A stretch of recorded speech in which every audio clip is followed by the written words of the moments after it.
Okay, here is the boat completed.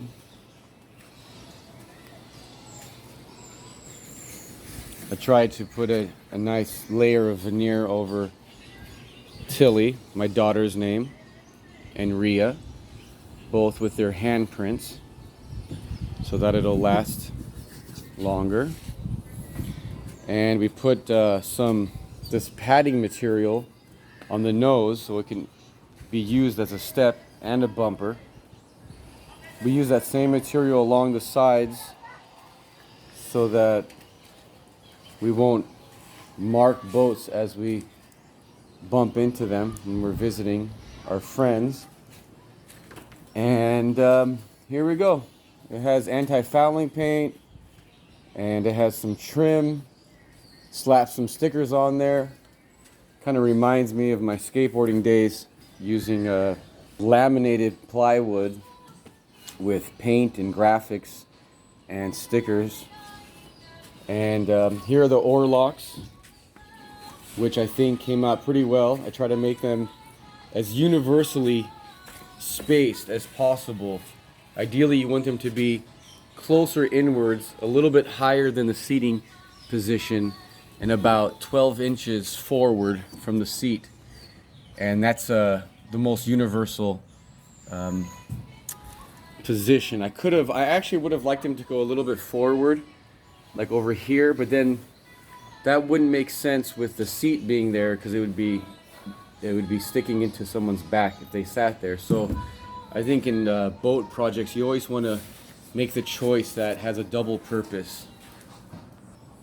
So I repurposed these oars from the original RIB inflatable dinghy, and they have a little bit of a different pivot system where they kind of lock into the proprietary fitting on the dinghy.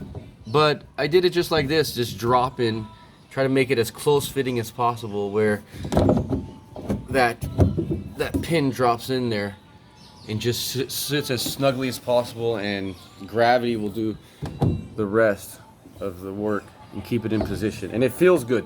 It feels good. I don't see that coming out, but we have not tested it on the water yet. In a stowaway position, I got kind of lucky here. I didn't design this into the boat, but they fit snugly just by bringing them into here. There's even a little bit of tension that keeps them in place, although I probably will put something else extra here, or that could be a situation where I just stuff in there like the gas tank and the anchor and chain and bags or whatever.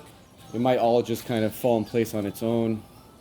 But I do think it looks kind of tricked out with those oars and like that. They just look real ready to go, kind of like geared up.